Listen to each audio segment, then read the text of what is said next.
Olá, boa noite, 6 em ponto. Hoje é segunda-feira, 24 de fevereiro de 2025. Eu sou Sandra Pedrosa. Vamos aos destaques de hoje do TJ Minas Notícias, segunda edição. Paciente que teve gás esquecida após cirurgia na mama será indenizada. Certificado Agenda 2030 do TJMG recebe inscrições de projetos. Decisão da Corte Interamericana de Direitos Humanos em caso de racismo reforça medidas do CNJ.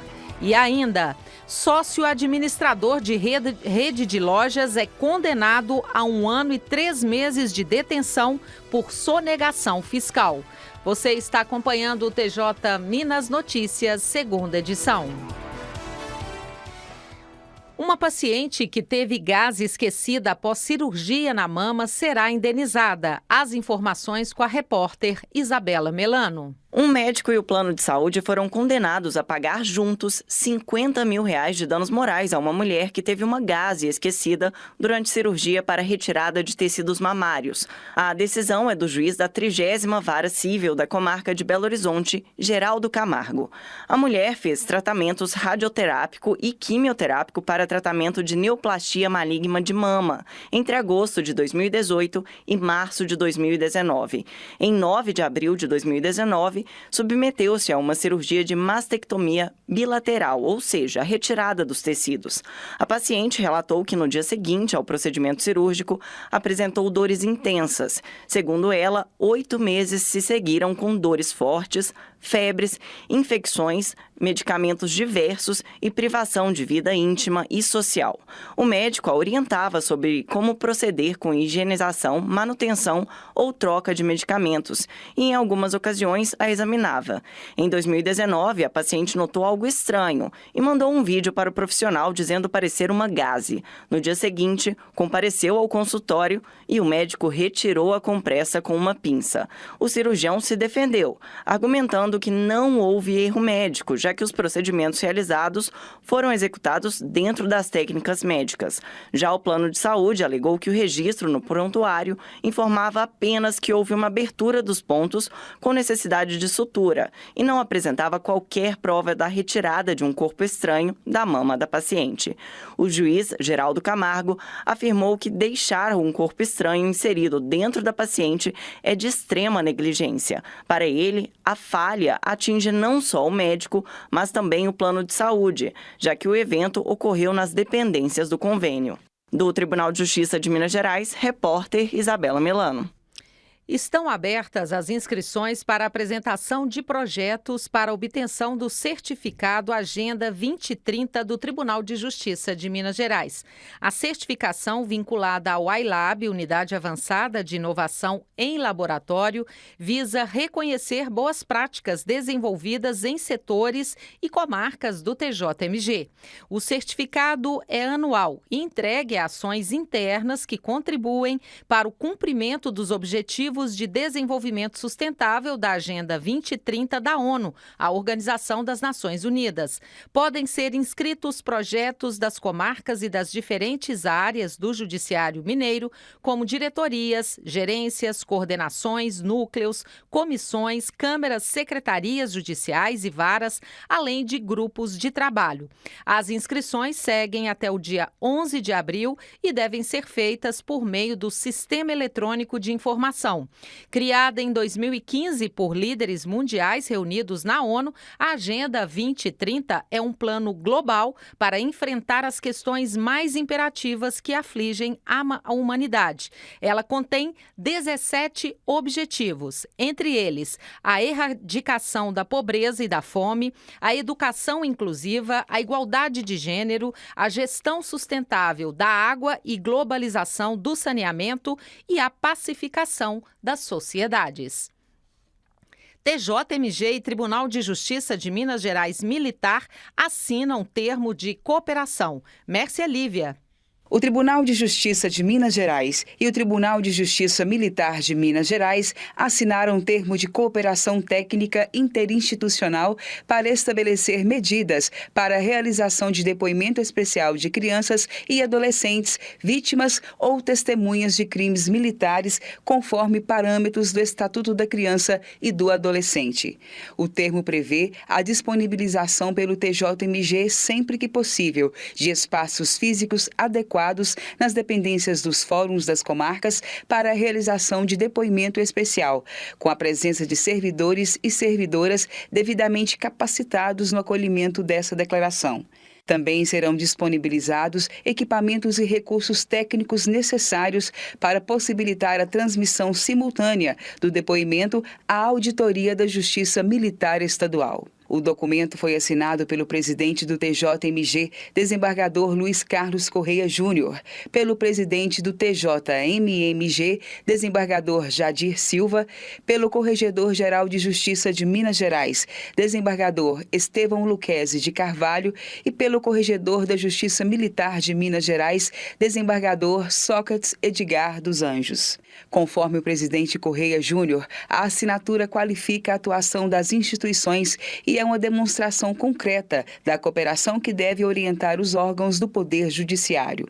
O presidente do TJMMG, Jadir Silva, afirmou que a cultura de cooperação entre os órgãos tem possibilitado o compartilhamento de boas práticas judiciárias, discussões e formulação de ideias, culminando em ações concretas voltadas para o constante aperfeiçoamento da prestação jurisdicional. O depoimento especial consiste em um método específico para oitiva de crianças e adolescentes vítimas ou testemunhas de violência, com a participação de entrevistadora ou entrevistador forense, em local específico separado da sala de audiência ou em outro espaço da estrutura do fórum. O depoimento é transmitido em tempo real ao local da audiência, mediante a utilização de equipamentos eletrônicos que possibilitem a gravação do áudio e da imagem no sistema do TJMG. Os depoimentos são colhidos por profissional ou equipe multidisciplinar do quadro efetivo da Corte Mineira, nas especialidades de psicologia ou assistência social. O depoimento especial, previsto no Estatuto da Criança e do Adolescente, é uma prática obrigatória do Poder Judiciário desde 5 de abril de 2018. Na mesma cerimônia, promovida na sede do TJMMG, foi realizada a outorga do Colar do Mérito Judiciário Militar ao ministro do STJ, Afrânio Vilela. Do Tribunal de Justiça de Minas Gerais, Mércia Lívia. A seguir no próximo bloco. Decisão da Corte Interamericana de Direitos Humanos em caso de racismo reforça medidas do CNJ. E ainda, sócio-administrador de rede de lojas é condenado a 1 ano e 3 meses de detenção por sonegação fiscal. São 6h08, nós voltamos em instantes com mais informações. Aguarde. Decisão da Corte Interamericana de Direitos Humanos em caso de racismo reforça medidas do CNJ, o Conselho Nacional de Justiça. Quem tem as informações é o repórter Breno Zonta. A Corte Interamericana de Direitos Humanos reconheceu na última quinta-feira a responsabilidade do Estado brasileiro por falhas na investigação e na punição pelo racismo praticado contra Neuza dos Santos Nascimento e Gisele Ana Ferreira Gomes. O caso que motivou a condenação ocorreu em 1998, quando Neuza e Gisele, mulheres negras, se candidataram a vagas de pesquisadoras em uma companhia de seguros médicos de São Paulo. Ambas foram impedidas de participar do processo seletivo sob a alegação de que não havia mais vagas. No entanto, no mesmo dia, uma mulher branca conseguiu a vaga de imediato. A Corte entendeu que a discriminação sofrida pelas candidatas, bem como a ineficácia das investigações, configuram violação ao direito à igualdade e à não discriminação. Para evitar casos semelhantes, a Corte ordenou a adoção de medidas estruturais, como um protocolo de investigação e de julgamento que considere elementos como raça e gênero, para que as futuras decisões judiciais considerem também as desigualdades estruturais que afetam as vítimas. Exatamente com esse objetivo, o Conselho Nacional de Justiça, o CNJ, editou em novembro do ano passado o Protocolo para Julgamento com Perspectiva Racial. O documento orienta magistrados e magistradas sobre como atuar contra a reprodução do racismo e considerando como ele se relaciona com elementos como gênero, classe social, sexualidade, idade, deficiência, orientação religiosa e origem. Da agência Rádio Web, Breno Zonta.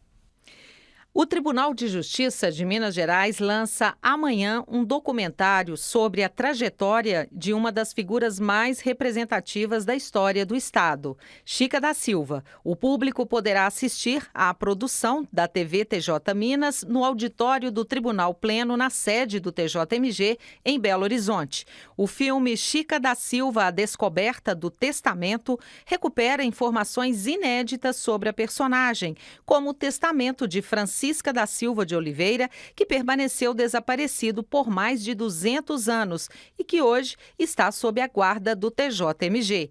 Das origens como escrava do século XVIII até a ascensão social por meio da união com João Fernandes de Oliveira, um dos homens mais ricos e influentes do Império Português, o documentário e as reportagens propõem uma nova perspectiva sobre a mulher que marcou sua época.